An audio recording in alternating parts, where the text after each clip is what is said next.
들어가는 말. 내 나이 60세가 넘어 처음으로 주님의 살아 계심을 통보받았다. 그렇게 시작된 나의 삶은 이상한 나라, 앨리스처럼 새로운 세계에 점점 빠져들었고, 그곳에서 이전에 볼 수 없었던 많은 그것을 만나고 즐기게 되었다.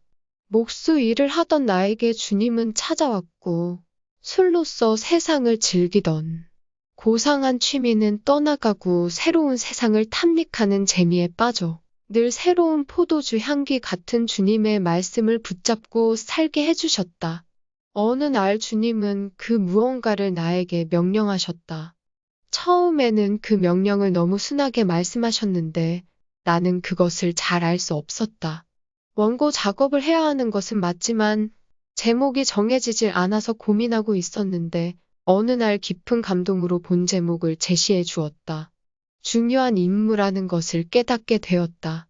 그리고 시간이 많지 않으니 일찍 서둘러 작업하라는 마음을 주셨고 그렇게 해서 완성된 것이 이 책이다. 지금의 우리는 마지막 때에 살고 있다. 폭풍우가 몰려오고 있다. 서둘러야 한다. 물론 양치기 소년처럼 마지막 때라는 것에 식상한 사람들이 많을 것이다. 하지만 마지막 때 나타나는 징조들이 무르익었기 때문에 이 시대에 사는 우리는 스스로 적극적으로 미래, 즉 새하늘과 새 땅을 맞이할 준비를 해야 한다. 그런즉 깨어있으라 너희는 그날과 그때를 알지 못하느니라. 마태복음 25장 13절 말씀. 버려야 천국 간다. 라는 말은 다소 두렵고 부담을 주는 느낌이다. 약간 위협적이고 협박적인 것도 사실이다. 하지만 깨어있어야 할 우리가 그것을 제대로 이해한다면 오히려 그런 과정을 즐기라고 권하고 싶다. 그것은 주님 생각도 마찬가지일 것이다. 스트레스 받지 말고 정확한 주님의 뜻을 헤아려 주길 간절히 바란다. 저자 올림. 저자 소개. 이은규. 직업, 프리랜서 목수. 종교, 기독교. 저서, 독수리는 닭이 아니다. 대표 컬럼, 장사불스 사업. 1. 못 버리는 사람. 어리석은 자 vs 지혜로운 자. 어리석은 자는 탐욕과 걱정 덩어리를 안고 살지만 지혜로운 자는 감사와 은혜 덩어리를 안고 산다. 어리석은 자는 세상 지식을 믿고 살지만 지혜로운 자는 성경 말씀을 믿고 산다. 어리석은 자는 구름 아래 세상을 바라보지만 지혜로운 자는 구름 위에 하늘을 바라본다. 어리석은 자는 모래 위에 집을 짓지만 지혜로운 자는 반석 위에 집을 짓는다. 어리석은 자는 돈이 최고이지만 지혜로운 자는 진리 말씀가 최고다. 어리석은 자는 과거를 안고 살지만 지혜로운 자는 미래를 안고 산다. 어리석은 자는 세상을 두려워하나 지혜로운 자는 하나님을 두려워한다. 어리석은 자는 지옥을 준비하고 살지만 지혜로운 자는 천국을 준비하며 산다. 어리석은 자는 새드엔딩으로 끝나지만 지혜로운 자는 해피엔딩으로 끝난다. 하나님을 모르는 것이 얼마나 큰 불행에 해당하는지 세상 사람들은 잘 모른다. 어쩌면 당연한 것인지도 모른다. 그것은 세상이 진리를 매도하는 기능을 하고 있기 때문이다. 그 기능은 사탄이 부여한 것이다. 그래서 아직도 여전히 세상적인 성공이 하나님을 믿는 성공을 압도하고 있는 것이다. 따라서 어리석은 자들이 세상을 점하고 큰소리치고 살아간다. 이것이 세상의 모습이다. 하지만 모든 것은 시간이 지나면 알게 된다. 마치 대낮에 켜둔 촛불이 밤이 되어서야 밝듯이 진정한 행불행에 대해서 말이다. 지금도 나락으로 떨어지고 있는 수많은 사람의 후회와 고통 소리를 사탄이 몽땅 가로막고 세상 사람들이 못 듣게 방해하고 있다. 그렇지만 하늘나라의 소수정예 특공용사들은 지금도 세계 곳곳에서 힘든 싸움을 하고 있다.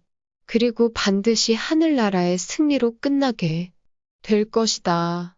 중국의 역사 소설 초안지를 보면 항우와 유방이 나오고 바이블에는 사울과 다윗이 나온다. 자기밖에 모르는 항우는 유방을 공격하고 유방은 도망 다니기에 바빴다. 서로 의형제까지 맺었던 항우와 유방은 근본이 서로 달랐다. 항우는 교만하여 자기 사람을 죽이나 유방은 겸손하여 자기 사람을 키웠다. 항우는 결국 황제 포지션에 눈이 멀어 사탄처럼 굴다가 사면초가에 처하게 된다. 그는 자신의 힘으로 천하를 통일하려고 발버둥을 쳤지만 행운의 여신은 유방의 손을 들어주었다. 인간의 기본적인 승리는 덕을 얼마나 소중히 여겨 그것을 쌓고 관리하는가에 달렸다. 덕이란 바로 도덕적, 윤리적으로 완전함을 이룬 예수님의 정신을 말하는 것이다. 다윗은 하나님의 사람이고 사울은 하나님의 사람이길 거부했다. 이 세상도 크게 두 가지의 범주에 속한다. 하나는 하나님의 사람이고 하나는 사탄이 주관하는 세상의 사람이다. 이 세상 모든 것은 두 가지다. 흥하길 바라는가 아니면 망하길 바라는가. 그것은 천국을 원하는지 아니면 지옥을 원하는지이다. 중간지대는 없다.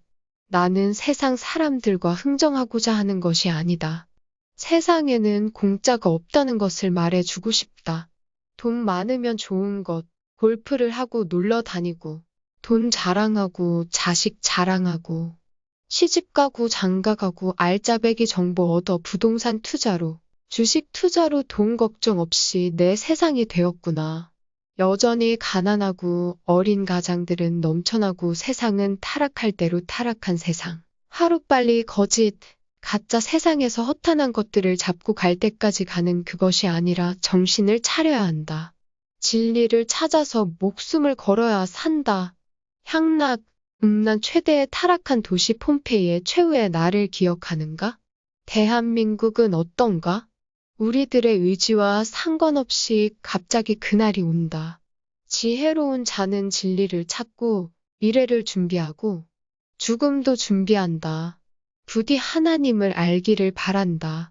뒤늦게 병들어 인거 주사 바늘 주렁 매달고 정신이 오락가락할 때는 하나님을 제대로 알기 어렵다.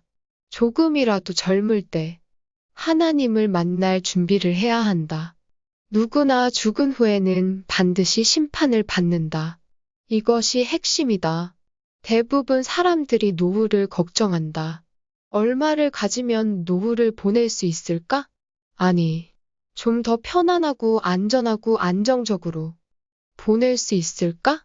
2억 원, 3억 원, 아니면 5억 원, 아니면 10억 원 정도? 누구나 그 부분에서 자유로울 수 없다는 것은 사실이다. 그런데 지나치게 밝히고 챙기는 사람들이 많다는 것이다. 그것만이 과연 능사일까? 그러므로 특히 나이가 들수록 더욱 근신하고 깨어있어야 한다. 성서에 어른이라고 지혜롭거나 노인이라고 깨닫는 것이 아니니라. 욥기 32 9장 말씀. 약 400년 전에 영국 북부의 스코틀랜드에 헨리 스쿠걸이라는 신학 교수가 있었다. 그는 인간의 영혼 안에 있는 하나님의 생명이라는 책을 쓴 작가이기도 하다. 그는 짧은 생애 동안 동시대의 신학자, 목사들은 물론 지금까지도 그 영향이 엄청나다. 폐결핵으로 28세 나이에 죽었지만 짧은 기간에 비하면 그가 이룬 업적은 과히 놀랄 만하다. 여기서 나이 든 사람들이 참고해야 할 교훈은 바로 이것이다. 그의 장례식 고별 설교 때 나온 것으로 인생의 수명은 얼마나 오래 살았는가로 측정될 것이 아니라 세상에 태어난 목적을 얼마나 이루었는가로 측정되어야 한다. 라는 것이다. 다시 말하면 삶의 길이는 세월의 누적에 의해서가 아니라 창조주 하나님의 크신 계획 속에서 얼마나 진전을 보였느냐에 의해 측정된다는 뜻이다. 그는 짧지만 28세 노인으로 죽었다. 오래 산 사람들보다 이 세상에 훨씬 많은 하나님의 영향을 끼쳤다. 옛말에도 배우지 아니하고 깨닫지 못하면 존경할 것이 없다라고 한다. 나이가 들수록 진리의 말씀 즉 성경 말씀에 목말라야 한다는 것이다. 그 일만이 멋지고 진정한 노후의 천국 생명 보장보험이 될 것이다. 근심하는 자 같으나, 항상 기뻐하고, 가난한 자 같으나, 많은 사람을 부유하게 하고, 아무것도 없는 자 같으나, 모든 것을 가진 자로다. 고린도후서 6장 10절 말씀.